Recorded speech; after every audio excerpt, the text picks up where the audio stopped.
Oiê! Sejam muito bem-vindos a mais um episódio do nosso BíbliaCast! E hoje, minha gente, é dia de começarmos mais um livro novo nesse canal. Vamos começar o livro de Hebreus, lendo Hebreus 1, 2, 3 e 4. E no final, fazendo a nossa análise de tudo que a gente vai estar lendo hoje, tá? Então, por isso que já te convido para ficar com a gente até o final e abrir a sua Bíblia aí em Hebreus 1. O filho é superior aos anjos. No passado, Deus falou muitas vezes e de várias maneiras aos nossos antepassados por meio dos profetas, mas nestes últimos dias nos falou por meio do Filho, a quem constituiu herdeiro de todas as coisas e por meio de quem fez o universo. O Filho é o resplendor da glória de Deus, a expressão exata do seu ser, e sustenta todas as coisas por sua palavra poderosa. Depois de ter realizado a purificação dos pecados, ele se assentou à direita da majestade nas alturas, pois é muito superior aos anjos, e o nome que herdou também é superior ao deles. Pois a qual dos anjos Deus alguma vez disse: "Você é meu filho, eu hoje o gerei"? E outra vez: "Eu serei o seu pai, e ele será o meu filho"? Ainda, quando Deus introduz o primogênito no mundo, diz: "Todos os anjos de Deus o adorem". Quanto aos anjos, ele diz: "Ele faz os seus anjos como os ventos, e os seus servos como fogo flamejante". Contudo, a respeito do Filho, diz: "O teu trono, ó Deus, subsiste para todo sempre. Cetro de justiça é o cetro do teu reino. Amas a justiça e odeias a iniquidade. Por isso, Deus, o teu Deus, te ungiu com óleo de alegria, acima dos teus companheiros". Também diz: "No princípio, Senhor, firmaste os fundamentos da terra, e os céus são obras das tuas mãos. Eles perecerão, mas tu permanecerás. Todos eles envelhecerão como vestimentas. O Senhor os enrolará como um manto. Como roupas eles serão trocados. Tu, porém, permaneces o mesmo, e os teus anos jamais terão fim". A respeito de qual dos anjos Deus alguma vez disse: "Assente-se à minha direita, até que eu faça dos seus inimigos um estrado para os seus pés"? Os anjos não são, todos eles, espíritos ministradores enviados para servir aqueles que hão de herdar a salvação? Hebreus 2. O perigo da negligência. Por isso é preciso que prestemos maior atenção ao que temos ouvido, para que jamais nos desviemos. Porque se a mensagem transmitida por anjos provou a sua firmeza e toda transgressão e desobediência recebeu a devida punição, como escaparemos se negligenciarmos tão grande salvação? Esta salvação, primeiramente anunciada pelo Senhor, foi-nos confirmada pelos que a ouviram. Deus também deu testemunho dela por meio de sinais, maravilhas, diversos milagres e dons do Espírito Santo, distribuídos de acordo com a sua vontade. Jesus é feito semelhante a seus irmãos. Não foi a anjos que ele sujeitou o mundo que há de vir, a respeito do qual estamos falando, mas alguém em certo lugar testemunhou dizendo: "Que é o homem para que com ele te importes? E o filho do homem para que com ele te preocupes? Tu o fizeste um pouco menor do que os anjos, e o coroaste de glória e de honra. Tudo sujeitaste debaixo dos seus pés. Ao lhe sujeitar todas as coisas, nada deixou que não lhe estivesse sujeito. Agora, porém, ainda não vemos que todas as coisas lhe estejam sujeitas. Vemos, todavia, aquele que por um pouco foi feito menor do que os anjos, Jesus, coroado de honra e de glória por ter sofrido a morte, para que, pela graça de Deus, em favor de todos, experimentasse a morte. ao levar muitos filhos à glória, convinha que Deus, por causa de quem e por meio de quem tudo existe, tornasse perfeito, mediante o sofrimento, o autor da salvação deles. Ora, tanto o que santifica quanto os que são santificados provém de um só. Por isso Jesus não se envergonha de chamá-los irmãos. Ele diz: proclamei o teu nome a meus irmãos, na assembleia te louvarei. E também, nele porei a minha confiança. Novamente ele diz: aqui estou eu com os filhos que Deus me deu.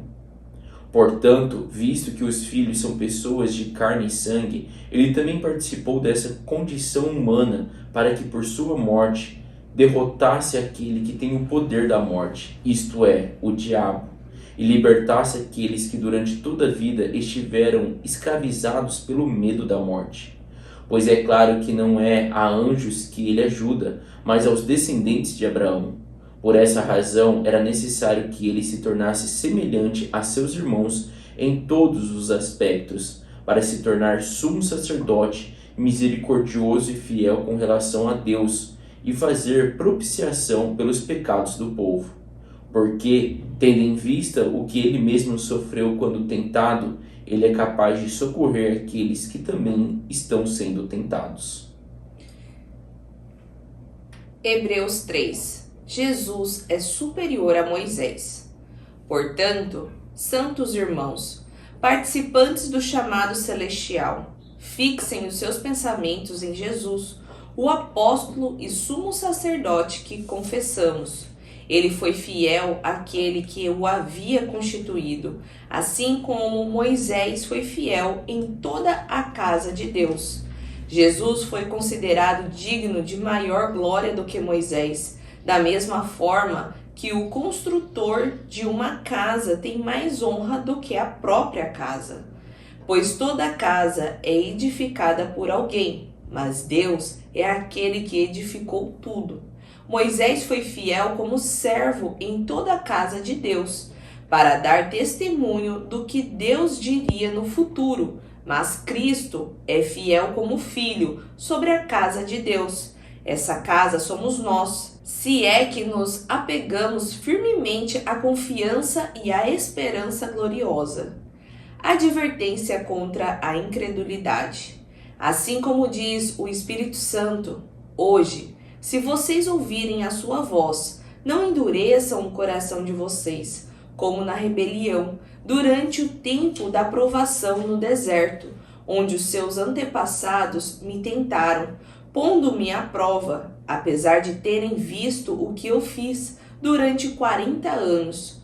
Por esse motivo, fiquei irado contra aquela geração e disse: o seu coração está sempre se desviando, e eles não reconheceram os meus caminhos.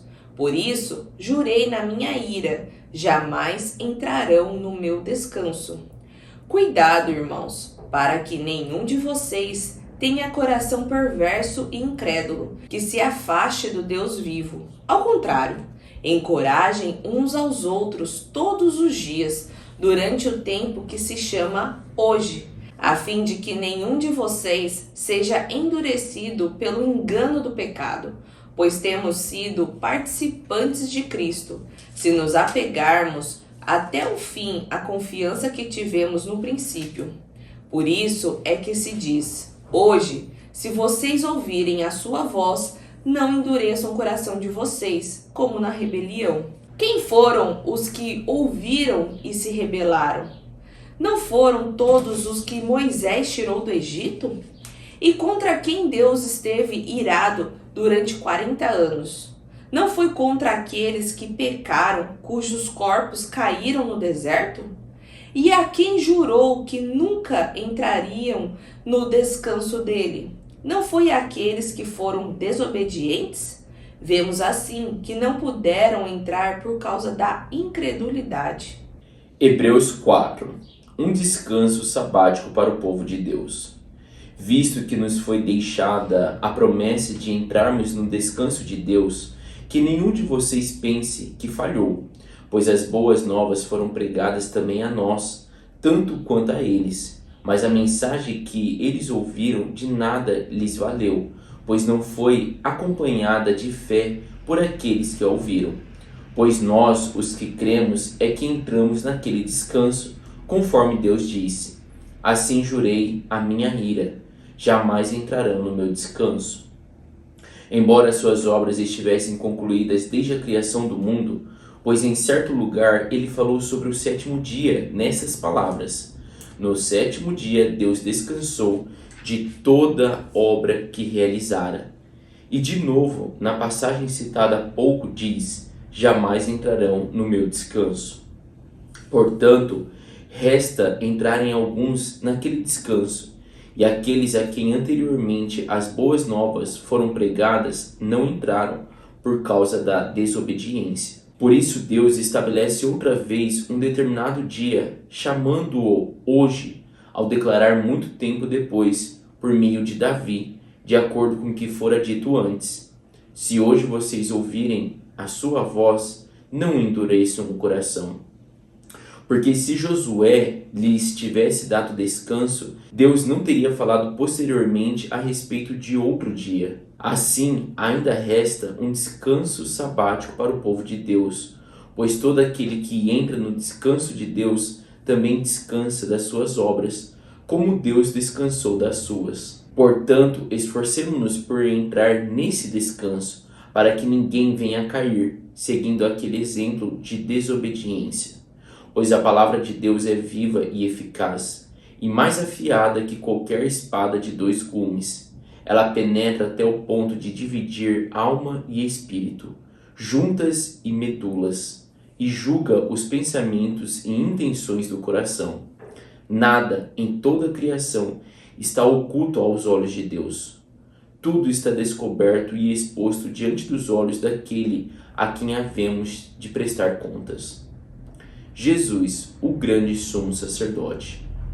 Portanto, visto que temos um grande sumo sacerdote que adentrou os céus, Jesus, o Filho de Deus, apeguemo-nos com toda firmeza à fé que professamos, pois não temos um sumo sacerdote que não possa compadecer-se das nossas fraquezas, mas sim alguém que, como nós, passou por todo tipo de tentação, porém sem pecado.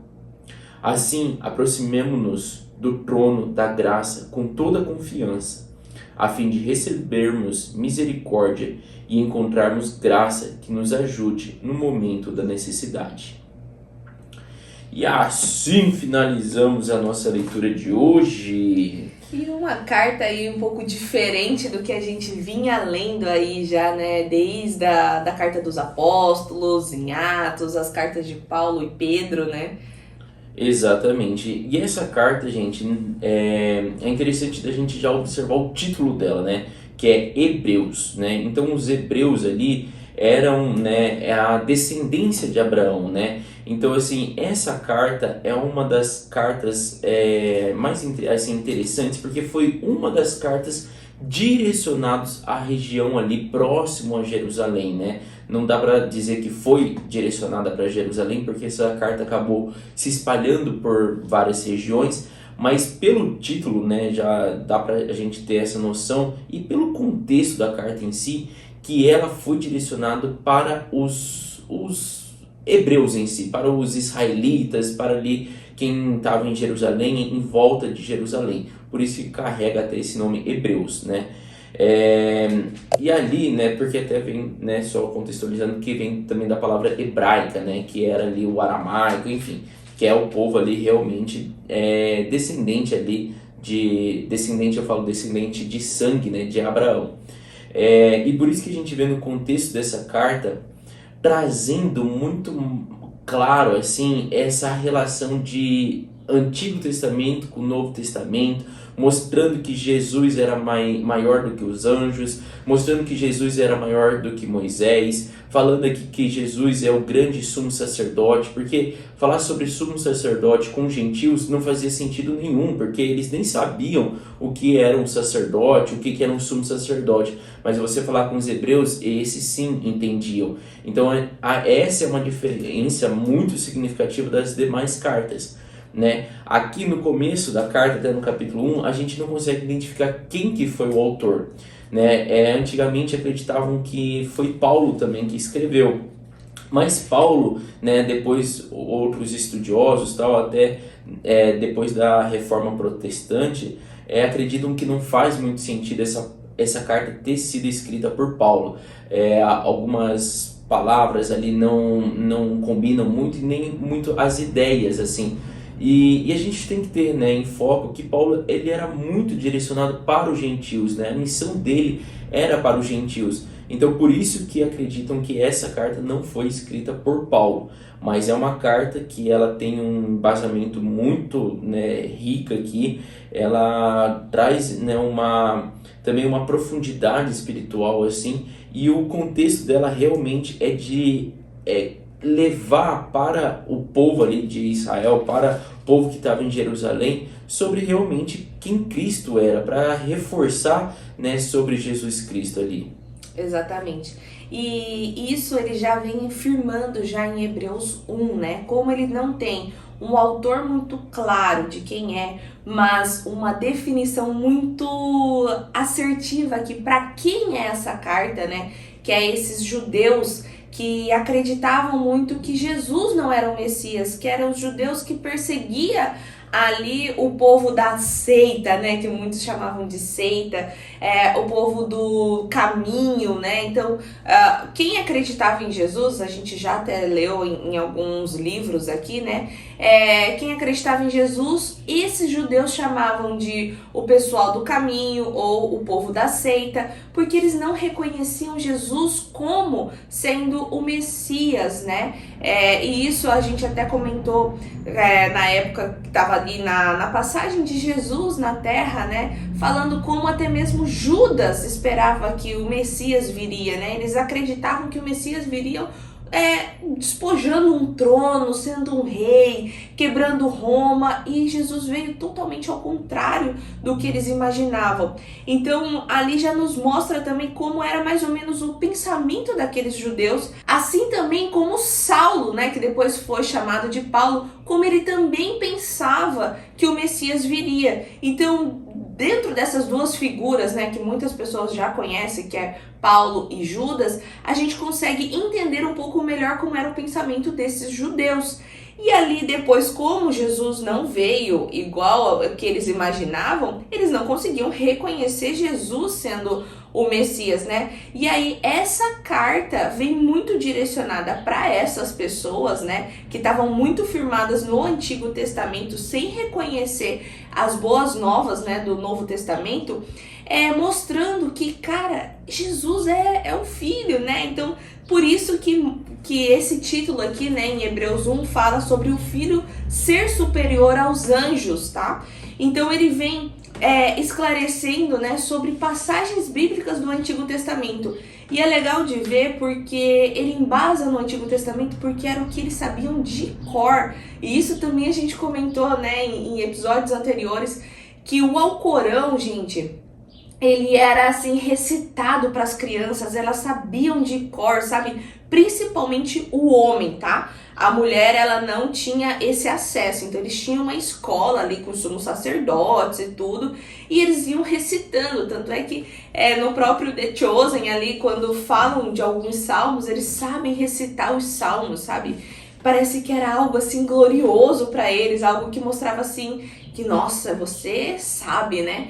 E aqui, quando ele cita essas passagens, né, mostrando como que você é meu filho, hoje eu gerei, eu serei o seu pai e ele será o meu filho, que tá lá em 2 Samuel, em 1 Crônicas, mostrando assim, olha, vocês conhecem essas escrituras, né? Tá lá no Antigo Testamento. E você acha que Deus vai falar isso para um anjo? Ele vai falar isso para o filho dele, né? Embasando toda o esclarecimento, né? Embasando todo o esclarecimento ali desse autor dessa carta, direcionada aos judeus, para tentar abrir os olhos deles, né, a respeito desses novos tempos, né, sobre quem é Jesus Cristo, né, porque eles estavam perseguindo e não sabiam direito quem era Jesus, o que ele pregou, sabe? Assim como Saulo estava fazendo na época que perseguia os judeus, né? Então aqui é muito bacana de ver como teve essa delicadeza em estar abrindo os olhos, começando pela parte dos anjos, tá? E aí depois a gente vai vendo que ele toca na parte de Moisés, que era ali o maioral para eles. Moisés, Abraão e Davi eram ali os maiores para o Antigo Testamento para os judeus. E isso, né, gente, é um problema até hoje, tá? Então, assim, ali em Israel, né, ainda passamos por isso, né? Muitos ali ainda não acreditam que Jesus foi o Cristo, né? O Filho de Deus enviado à Terra. Então, assim, essa carta, né, como a gente já falou em outros episódios, é mais atual do que o Jornal de Amanhã, né? O problema aqui desse autor, o que ele estava querendo levar de conhecimento, até hoje é o que se tem de missões na parte de Israel, né? Porque ainda tem muita gente ali em Israel, né, que não acredita que Jesus foi o Cristo. Então, como a senhora falou, aqui o autor trouxe embasamento bíblico pesado, assim, interessante, do Antigo Testamento, mostrando, olha, Deus já tinha prometido, né, que o filho dele viria, e o filho dele veio e tal. E no capítulo 2, eu acho interessante que ele vem falando ali, olha, eu já te dei todo o argumento, né, que Jesus é o Cristo, e agora eu vou te falar sobre o perigo da negligência, né? Então daí por isso ele já começa ali falando, olha, por isso é preciso que prestamos maior atenção ao que temos ouvido, para que jamais nos desviemos. Porque se a mensagem transmitida por anjos provou a sua firmeza e toda transgressão e desobediência recebeu a devida punição, como escaparemos se negligenciarmos tão grande salvação? Né? Mostrando assim, olha, Deus também mostrou, né, por várias passagens ali, por várias partes históricas, que ele também, ele tem a ira também, né? Então, assim, se foi te dado alguma coisa, se você ouviu e não obedeceu, né, aqui ele vai tratar, inclusive, no capítulo 3, que a Sayuri explicou, sobre Moisés saindo com o povo, né, pelo deserto, e o povo não recebeu, não confiou que aquela terra era prometida. Mas também a gente vai passar ali pelo período também do exílio, da Babilônia, quando vem, que também foi falado, e o povo também desobedeceu. E ali aconteceu a ira, aconteceu, vamos dizer assim, o castigo. E aqui esse autor está trazendo a mesma coisa, falou, cuidado com o fato de vocês negligenciar, né, o que vocês estão ouvindo. Então é isso que ele vem trazendo, né, nesse comecinho até o versículo 4 ali, de tipo assim, ó, a desobediência gera a punição, né? Então vocês estão ouvindo coisas, mas não estão obedecendo, né? E cuidado que isso vai trazer punições, né, para vocês. E não eu acho legal que ele fala, não negligencie tão grande salvação, né? Tipo assim, olha tão maravilhoso que Cristo fez na cruz, trazendo a salvação, e vocês estão tipo tampando os ouvidos para isso. Daí do versículo 5 em diante ele fala sobre Jesus é feito semelhante a seus irmãos, né? Que ele vem explicando ali que Jesus foi feito humano junto com nós, né? Então ele até fala ali, né, traz uma passagem bíblica mostrando que Deus se preocupava, né? Não se preocupava, mas se preocupa com os homens de tal forma que enviou o Filho dele, humano como nós, para que passasse, né, pelas mesmas coisas, tivesse os mesmos sentimentos, né? Eu acho interessante, eu vou ter que ir direto para lá, mas no capítulo 4, que fala ali no versículo 15, né, que ele fala, pois não temos um sumo sacerdote que não possa compadecer-se das nossas fraquezas, mas sim alguém que, como nós, passou por todo tipo de tentação, porém sem pecado, né? Então, voltando, né, que tá, como a gente sempre diz, isso é uma carta, gente. Então ele, né, tá redigindo ali, mas você vê que o contexto é o mesmo ali, né? Então, nesse capítulo 2, ele vem falando sobre Jesus ser como nós, ser igual, né, os seus irmãos, que os irmãos somos nós, né? Então, assim, mostrando que Jesus foi, tipo assim, humano, que ele passou pela mesma tentação que nós, né, mas sem pecar, né? Isso que eu acho interessante. Nós podemos passar por tentação, não significa que não vamos passar por tentação, mas o fato de pecar ou não já é um outro, né? É um avanço ali, se você vai avançar naquela tentação ou não. Então ali ele vem falando sobre isso, né? Sobre Jesus ali. Daí ele fala ali no versículo 9: vemos todavia aquele que por um pouco foi feito menor do que os anjos, Jesus, coroado de honra e de glória, por ter sofrido a morte, para que pela graça de Deus, em favor de todos, experimentasse a morte, né? Então, tipo assim, cara, ele passou por tudo, né, o que nós ainda vamos passar, que é experimentar essa morte. Mas ele vem até falando depois ali, no versículo 14, que ele fala: portanto, visto que os filhos são pessoas de carne e sangue, ele também participou dessa condição humana, para que por sua morte derrotasse aquele que tem o poder da morte, isto é, o diabo, e libertasse aqueles que durante toda a vida estiveram escravizados pelo medo da morte, né? Então, mostrando que é isso, né? Que Jesus se fez humano para poder nos libertar desse medo, dessa escravidão, né, que nós temos pelo medo da morte. Exatamente. E depois em Hebreus 3, né, ele vem mostrando e justificando que Jesus é superior a Moisés. E novamente, né, voltando lá o que foi desde o Hebreus 1 ali, falando diretamente com esses judeus que reconheciam Moisés, mas não reconheciam Jesus, né? E aqui eu gostei do jeito que ele veio explicando a respeito de um construtor, gente. Falando ali, né, que Moisés, né, lá no versículo 3, Jesus foi considerado digno de maior glória do que Moisés, da mesma forma que o construtor de uma casa tem mais honra do que a própria casa. E aqui, o que dá pra gente usar de exemplo para podermos entender o que esse autor está querendo dizer? Moisés simplesmente foi servo do Senhor, gente. Então ali ele libertou sim, né, os israelitas, por isso que ele teve tanto reconhecimento ali para o povo judeu, porque ele foi um enviado ali do Senhor, que libertou o povo, que tirou eles da escravidão do Egito, levou para a terra prometida, andou com eles vários anos, abriu o mar, tudo, beleza. Então assim, ele foi muito usado. Então, por ele ter sido muito usado, eles reconheciam ali como o Moisés sendo o Salvador.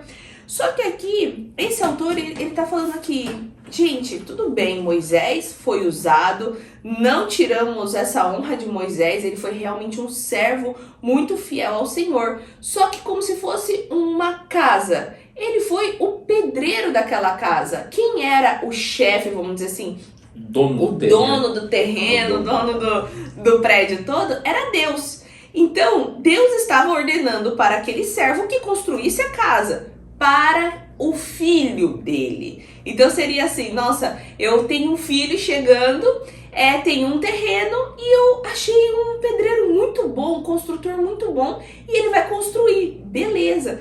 Só que aquele construtor, ele foi chamado para aquilo, para que o meu filho tivesse posse naquela casa. Então seria assim, olha, Moisés foi usado, ele fez a casa, mas a glória, a honra é para o meu filho, foi para isso que eu trouxe Moisés.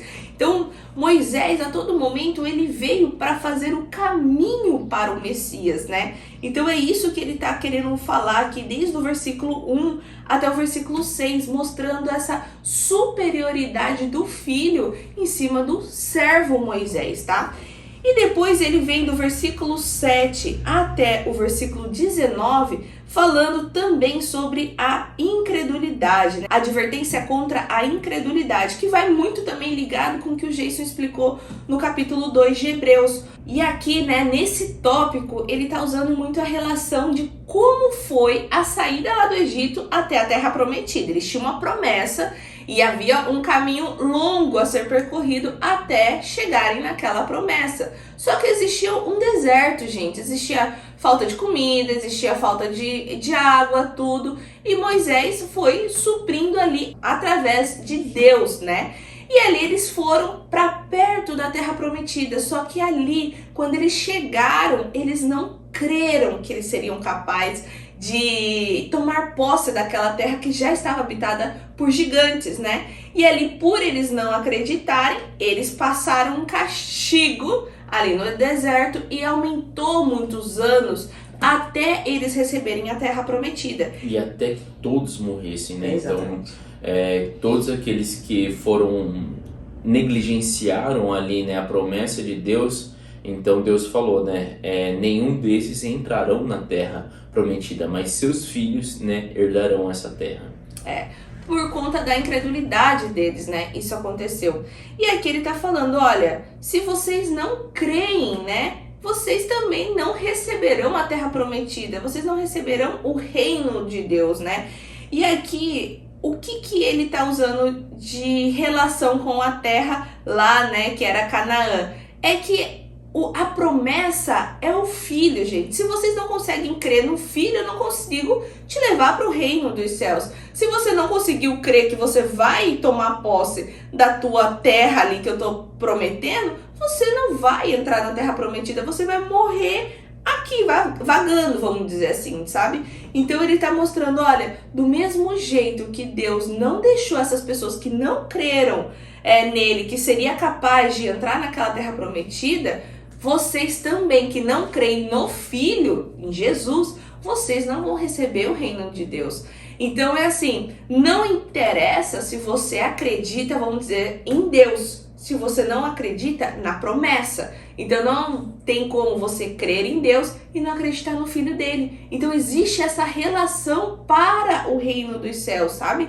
Então ele tá falando assim, olha, crer só em mim não adianta, você precisa crer no meu filho, tá? Então é isso que ele vem falando aí do versículo 7 até o versículo 19. E depois nós fomos ali para o último capítulo, né, que foi o capítulo 4 da leitura de hoje, que fala sobre um descanso sabático para o povo de Deus, né? E aqui volta a falar, né, o que já falamos aí outras vezes sobre quem que é o público desta carta, né? Então nós estamos falando com o povo de Israel, com os hebreus, e ali eles tinham muito sagrado sobre o descanso sabático deles, né? E que próprio Jesus Cristo já vem mostrando que esse descanso não era bem assim. Então Jesus enfrentou já problemas com esse descanso sabático, que não podia comer, que não podia curar um cego, que não podia fazer isso, porque era o dia sabático, o dia de descanso. E aqui o autor da carta vem, né, trazendo esse tema também para discussão. Ele vem falando, olha, cuidado com que vocês, né, de forma assim bem explicativa, gente, ali, o que ele vem falando cuidado com a fé que vocês têm para esse dia sabático, o que vocês realmente estão colocando como essência do dia sabático, né? Que é esse dia de descanso, que vocês não querem fazer nada, né? Daí ele traz ali própria explicação, e uma explicação que eu acho interessante, que ele traz sobre a criação. Ele vai lá em Gênesis 2, falando sobre a criação, né? Que daí ele fala assim, ali no versículo 4, pois em certo lugar ele falou sobre o sétimo dia, nestas palavras, no sétimo dia Deus descansou de toda a obra que realizara. E de novo na passagem citada há pouco diz, jamais entrarão no meu descanso. O que o autor aqui está deixando muito claro, gente, que Deus criou o universo, né, em 6 dias e no sétimo descansou. Só que ele descansou de toda a sua obra, como ele descansou daquele, né, olha, concluí o meu processo aqui, por isso vou descansar. E o povo ali, né, de Israel, ele sempre pensava, olha, 6 dias eu trabalho, no sétimo eu descanso. Só que daí, né, o autor vem trazendo assim, olha, a gente tem que ter noção que aqui Deus, ele realmente descansou, porque ele terminou a sua obra. Não era algo interminável, sabe? 6, 7. 6, 7. Era algo que ele fez e concluiu. Concluiu, né? Exatamente. Daí por isso que ele vem trazendo logo depois sobre a comparação com Josué, que isso já está no versículo 8. Ele fala, porque se Josué tivesse dado descanso, Deus não teria falado posteriormente a respeito de outro dia. Então, assim, mostrando que o nosso fato de descansar no sétimo dia é uma coisa, né, bacana. Você pode descansar, né? Tipo, todo mundo descansa igual no domingo. É legal, gente. O que a gente está deixando aqui é você fazer uma religiosidade, você fazer um rito, né? Aquele descanso, do tipo assim, meu Deus, eu não posso fazer nada no sétimo dia, porque Deus descansou no sétimo dia, tá lá em Gênesis. E o autor vem explicando, gente, o descanso realmente, o descanso sabático é quando você termina a sua obra, quando você, né, no caso aqui, adormece, ou quando você morre, né, vamos dizer assim. Esse é o descanso sabático que vocês têm que estar procurando. Não colocar, né, como essencial, né, ser ali uma religião, você descansar no domingo ou no sábado, ou enfim, aquilo, né, sendo algo sagrado para a sua salvação. Se você não fizer isso, você está perdendo a sua salvação. E é isso que o autor vem trazendo aqui para essas pessoas. Então, tipo, entendam isso, né, porque realmente você só conclui a sua obra, você, né, só termina depois que você morre, no momento que você adormece. Aí sim você conseguiu, né, conquistou o seu descanso sabático, né? Então não pegue, né, o que Deus fez, né, e traga para você, como tipo assim, Deus fez o universo em 6 dias e daí descansou. Então, tipo assim, por causa disso, né, eu trabalho 6 dias e no sétimo eu descanso. Gente, como a senhora falou, Deus concluiu, ele terminou toda a obra dele, ele terminou o universo ali, né, em 6 dias, né, ele concluiu tudo. Não é que no próximo, na próxima segunda-feira. na próxima semana, daí ele começou a criar, sei lá, outras coisas. Não, ele concluiu. Então é isso que, né, o autor vem deixando claro. Isso ele fala no 9, tá? Assim, ainda resta um descanso sabático para o povo de Deus. Pois todo aquele que entra no descanso de Deus também descansa das suas obras, como Deus descansou das suas. Portanto, esforcemo-nos por entrar nesse descanso, para que ninguém venha a cair, seguindo aquele exemplo de desobediência. Né? Então, tenha o foco do seu descanso sabático, do descanso que você encerra todas as suas obras, né? Diferente do que aconteceu com Josué, e é isso que ele colocou. Josué, né, trouxe o povo, entrou na terra prometida. Quem, né, faz o povo entrar na terra prometida é Josué. Mas eles não chegam na terra prometida e pronto, agora descansamos todos os dias, né? Não vamos fazer mais nada. Não, no outro dia você tem outras obras para fazer. E é isso que, né, o autor vem trazendo. Foque no seu descanso sabático superior, né? O seu maior de todos, que é o seu sua pós-morte, né?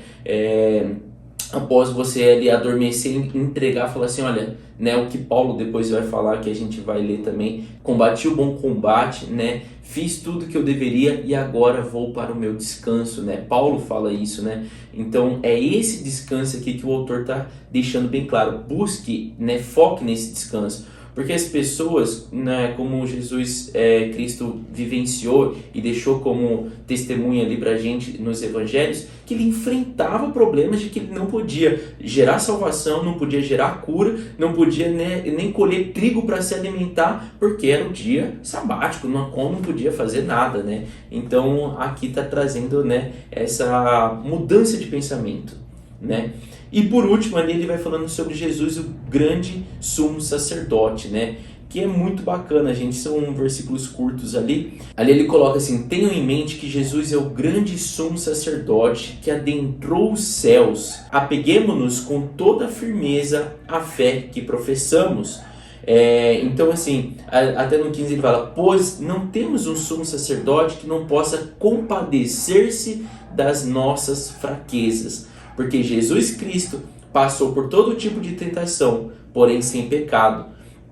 Assim aproximemo-nos do trono da graça com toda a confiança, a fim de recebermos misericórdia e encontrarmos graça que nos ajude no momento da necessidade, né? Termos ideia, porque aqui ele estava falando com pessoas que entendiam do Antigo Testamento sobre o serviço do sumo sacerdote, de realmente receber os seus pecados, receber as suas ofertas ali, para poder levar, né, até o local de oferta, Era o que entrava também no local santíssimo, né? O que tinha, vamos dizer assim, acesso a Deus, né? Exatamente. Então ele facilitava ali o humano de Deus, né? Exatamente, e é ele quem recebia sua oferta para fazer a remissão dos seus pecados, né? Então Só era que em nenhum momento esse sumo sacerdote do Antigo Testamento, ele se compadecia, né? Ele só recebia e nunca, vamos dizer assim, ele não iria se dar no seu lugar para, Deus, perdoa ali por conta disso, disso. Não, ele simplesmente recebia e entregava. E aqui ele está mostrando essa superioridade do que Jesus fez por nós, né? Que esse sim é um sumo sacerdote que se compadeceu dos nossos pecados e se deu ali pelos nossos pecados, né? exatamente, porque a oferta foi próprio Cristo que deu. Ele foi o cordeiro. Exatamente, ele se deu como oferta pelos seus pecados. Então você não precisa mais levar, né, ali as suas pombinhas para fazer a remissão dos seus pecados. Isso, gente, tem que estar lendo lá o Antigo Testamento, lá na parte de Deuteronômio, Levíticos ali, que explica sobre essa parte dos seus pecados, o que você tinha que levar, e você entregava para o sumo sacerdote para ele fazer isso, né? Então, como ele falou aqui, tá mostrando, né, o autor tá deixando claro, olha, Jesus, ele já é, né, ele foi, né, o grande sumo sacerdote, ele agora te dá acesso pelo que ele fez. E isso que eu acho muito interessante, que ele tá falando, ele conhece o seu coração, porque ele também se fez humano, ele se compadeceu, ele sabe das nossas fraquezas, né, ele sabe da tentação, né, então ele sabe cuidar, ele sabe se preocupar por você, né, então por isso que ele tá trazendo assim uma exortação pro povo do tipo assim, não se envergonhe, não se menospreze, falando assim, nossa, mas eu sou fraco, tal, eu não mereço, né? Não, ele tá falando, olha, se aproxime-se disso, né? E tenha fé, tenha confiança que você vai receber a misericórdia e encontrar graça que nos ajuda no momento de necessidade, né? Se apegue nisso, né? Porque às vezes as pessoas falam, nossa, eu tenho até vergonha ali, porque o sumo sacerdote sendo aquele santo, aquele perfeito, né? Com a roupa esplendorosa. Exatamente, gerava um distanciamento, você se sentia tipo assim, olha, eu sou aqui um pobre coitado e o outro é um rei, quase. Exatamente, o outro é o puro ali, o maravilhoso, e eu sou o grande pecador. Então, tipo assim, o autor aqui quer mostrar, tipo assim, essa aproximação que nós temos que ter com Cristo Jesus, né? Exatamente.